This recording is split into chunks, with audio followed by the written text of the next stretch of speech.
Welcome into our In the Money podcast for Kentucky Oaks Day. I'm Tom Leach, along with Keeneland's Director of Simulcasting, Jim Goodman, and we're going to take a look at the 6 stakes races on the Churchill Downs card for Kentucky Oaks Day, Friday. Now, on Saturday, we'll have separate podcasts for the undercard stakes and then one for just the Kentucky Derby. So 3 total podcasts this weekend here at KeenelandSelect.com. Jim, let's start in the 5th race on Friday, a Grade 1 in the 5th race. It's the La Troyenne for fillies and mares 4 and up at a distance of 1 mile and a 16th. Small field, but some really good fillies and mares in here. Where did you land? Yeah, I was looking at the post time on this race. It may set a record for the earliest Grade 1 run at a major track. It's 12:43. So before they even normally start, you got Grade 1. So it's a great day on Oaks Day. Short field, and I went to the favorite on the outside, On Fire Baby. There's no closed hatches in here, and she ran within 1.25 lengths of closed hatches in the Oaklawn Park, the Apple Blossom on Arkansas Derby weekend. I think she's sets up perfectly for here.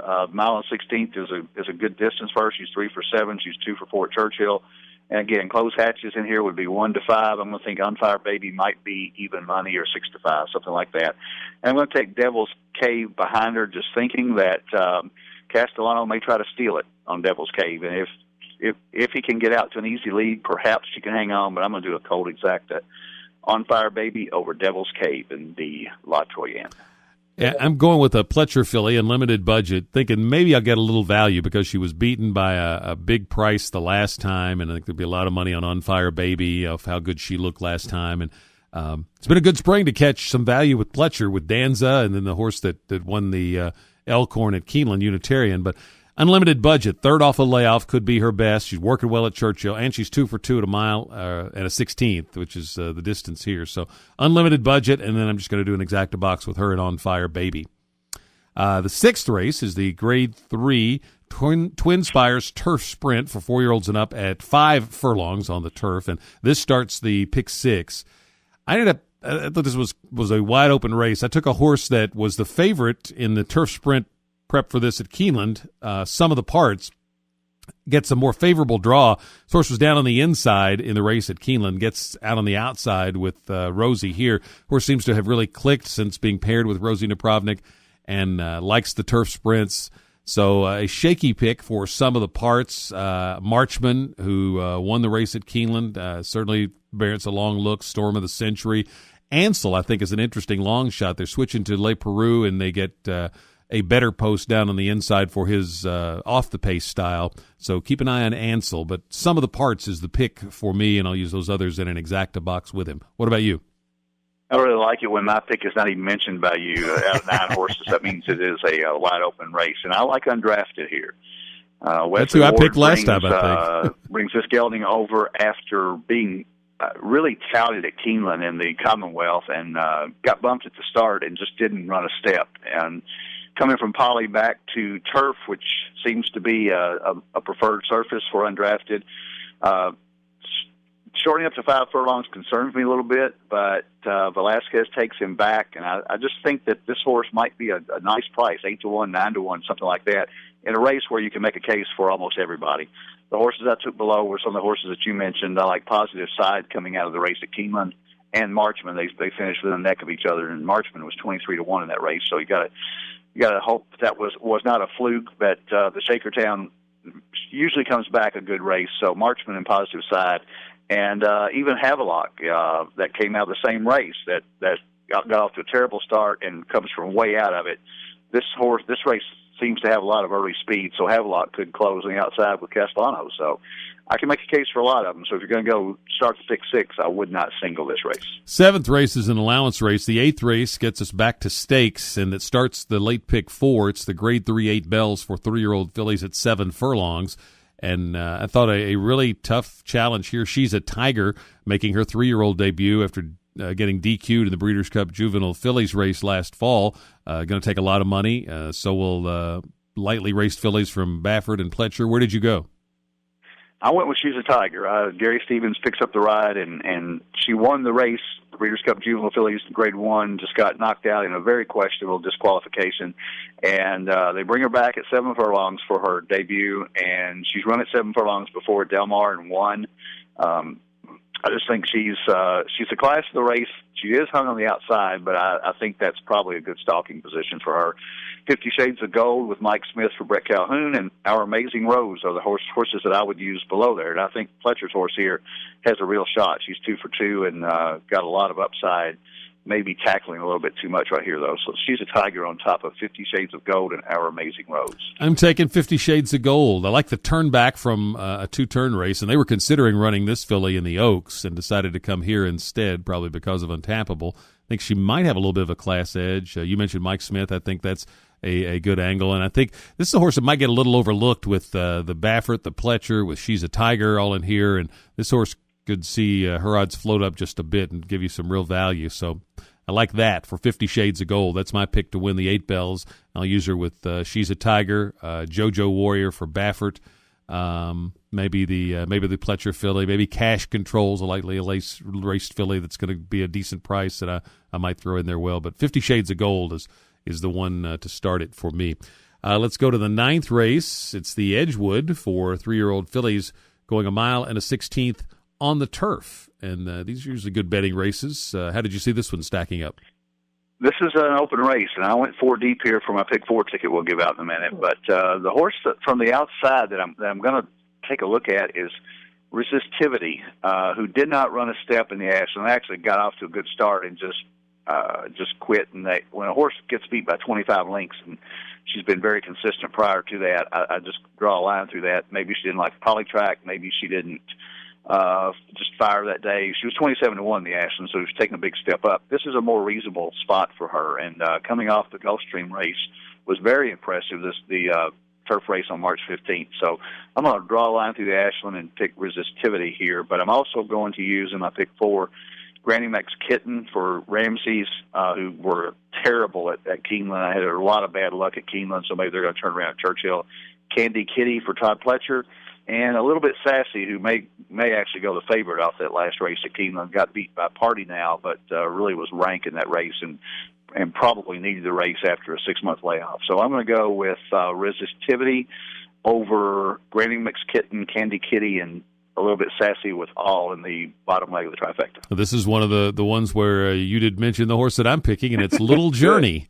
Coming in from Europe to Chad Brown's barn, and he really does well with these European imports. And this horse ran well first time out last summer, so I think can be ready to go off a layoff. And I just didn't see anybody that really wowed me in here, so I thought this horse could be a little value, and I have a hunch that it's going to be one of the Chad Brown trainees, Granny Mac's Kitten being the other one. So I think one of those two will win this, and I'll play both of them in exactas on top of the two of those, but also Resistivity and Candy Kitty. So using a lot of the ones that you mentioned with Little Journey in here, and I'll take Little Journey and Granny Mac's Kitten. I'll probably use those two. Going to take my stand with Chad Brown for the pick 4. 10th race is the Grade 2 Alley Sheba, 4-year-olds and up at 1 mile and a 16th. And Will Take Charge is going to be the big favorite in here, certainly understandably so. He's coming back on short rest, shortening up in distance in a race that doesn't have a whole lot of speed, but he just looks like he's better than these by such a margin that I'm going to go ahead and take Will Take Charge, but it's a little bit of a shaky pick. Moonshine Mullen, who's really getting good right now and may be the lone speed in here. I think it could be dangerous. Normandy Invasion, the 5, the 7 Golden Ticket, but I just don't think either one of those are better than Will Take Charge. So Will Take Charge is the pick for me. What about you? Well, let's see. Calvin Burrell on the one horse on the rail on Oaks Day might not be a bad pick for Moonshine Mullen. I think one's dangerous. He's got a shot with him. Will Take Charge is obviously going to be the favorite. I'm going to kind of pull for Normandy Invasion. A lot of publicity this week with Rick Porter bringing this horse up to Churchill, not being able to get a seat. It's kind of a unique situation, and he put it on his blog, so put it out there for everybody to see. I'd like to see Normandy Invasion beat Will Take Charge, just because Rick Porter's a pretty good guy, and I'd like to see the horse win. So I'm going to kind of pull for Normandy Invasion with my heart, but I'm going to Will Take Charge with my head. So I will use more than one in the pick 4, though, as we'll get to in just a minute. Those horses that you mentioned, but I would take Will Take Charge over Normandy Invasion and Golden Ticket trifectas. It gets us to the 11th race, the Grade 1 Kentucky Oaks for 3-year-old fillies at 1 mile and an eighth, and you have an odds-on favorite here at 4-5 in Untappable, who has just been spectacular as a 3-year-old, and she did not draw well. She has to break from the 13 gate, but it's a little easier to negotiate at 1 mile and an eighth than it would be at 1 mile and a 16th, mile and a quarter. I don't think it's any issue at all, but Untappable, can you beat her? I wouldn't have thought so until she drew the 13 hole. So I'm going to kind of couch my comments with, I'm going to single her in one pick 4 ticket, but I'm going to go deep in another pick 4 ticket, simply because she may get hung out. There's speed inside her. There's a lot of speed. Sugar Shock's a nice filly on the inside for Doug Anderson and Calvin Burrell, and she's going to go to the lead. And you're also going to see other horses that compete. Rosalind coming out of the Ashland. She dead heated with room service, but they were 7 clear of the 3rd horse. So I think Rosalind's got a shot. I'm going to cover myself in one, but Untappable looks like she could be running on Saturday instead of Friday. Yeah, I think she's going to be awfully hard to beat. The thing that I'm going to try to beat her. Normally, I try to beat favorites whenever I can find any reason to do so. And with her, she's had 2 back-to-back triple-digit buyers coming out of the gate this year. And I've seen, for whatever reason, fillies and mares have 2 big-figure races, and they'll regress that 3rd time. I'm not really sure why that is, but I've just seen it happen enough that I think she could be vulnerable to a regression that's just certainly not evident in her form or in her training. And it's got a bad post position. She gets, you mentioned, could get hung wide. So just some factors that I think have a little bit of a chink in the armor, enough to cause me to have enough confidence to go elsewhere and take a shot. Certainly I'll include Untappable in the horizontal wagers, but I'm going with Rhea Antonia for Baffert. This horse got moved to Baffert's barn, and this is the 2nd start for Baffert. He puts blinkers on. That's a 27% strike rate angle for him. Horse had a really good workout over the track at Churchill, and I thought she had to come out of her best style to try and win the race at Santa Anita last time when there wasn't any speed and she couldn't beat Fashion Plate. But I thought she ran well that day, and she'll get all kinds of speed in here to set it up for her, and I think she's going to run big. Is that going to be good enough to beat Untappable? Certainly Untappable is going to have to regress. But I'm going to try Rhea Antonia, and I'll use her with Untappable. Rosalind, the dead heat winner of the Ashland, who is really training well from all reports. And My Miss Sophia for Pletcher, who's really training well and looked really good winning last time out up in New York. And Pletcher goes for 2 in a row in here. All right, let's look at a late pick 4 ticket. How did you play it? Okay, I got 2 different tickets, and one of them's simple and one of them's complicated. But the first one is just an $18 ticket, and I use 4, 7, 10 in the first leg. That's Our Amazing Rose, 50 Shades of Gold, and She's a Tiger. Then I go 4 deep in the second leg with the horses that I mentioned, Granny McKitten, Candy Kitty, A Little Bit Sassy, and Resistivity. Then in the third leg, I go 3 deep with Will Take Charge, Normandy Invasion, and Golden Tickets at 257, and single the 13 Untappable. That's an $18 ticket. I'm going to come back and cover that with the same horses in the first 2 legs, 4, 7, 10 with 3, 4, 6, 10, singling Will Take Charge in the 10th race, and then going as many deep as you can afford in the Oaks, because I think if Untappable doesn't win, it could be a big price. So I'm going to use, I think I wrote down 8 horses, 2, 3, 4, 7, 9, 11, 12, 13. So that's 8 horses in that leg with, that would be the Rhea Antonio, Sugar Shock, Rosalind, Fashion Plate, Unbridled Forever, My Miss Sophia, Got Lucky, and Untappable. And that would be 3 by 4 by single by 8. That's only a $48 ticket, and you've got a chance of catching a huge price in the Oaks. I'm going to take 4 horses in the first leg, 50 Shades of Gold, She's a Tiger, JoJo Warrior, and Cash Control. Going to use the 2 Chad Brown trainees, Granny Max Kitten, and a Little Journey in the next leg. Then I'll use Will Take Charge, Moonshine Mullen, and Normandy Invasion. And then I'm going to use Rhea Antonia, Untappable, and My Miss Sophia in the last leg. If you want to add another one in the Oaks, it would be Rosalind for me. If you want to add another one in the first leg, it would be the Pletcher filly, Our Amazing Rose. So it's I think there's a chance between Will Take Charge and Untappable that one of those 2 gets beat and can create a big price. And if you'd somehow get both of them beat and have the right ticket, it could really be huge. So it's a fun day of wagering, as it always is for Oaks Day. And then, Jim, any advice or things people need to know as far as planning for their Derby Day wagering if they're coming to bet the Derby at Keeneland? There are a couple things. I would suggest that everybody bet early. If you've just got Derby picks that you're not concerned about the weather and you're bringing out a legal pad of Derby picks for all your friends and cousins and all this stuff, come out on Friday. We've got plenty of clerks here on Oaks Day all day long. It doesn't get real busy until close to the Oaks. So if you're coming to Keeneland, we got a lot of clerks.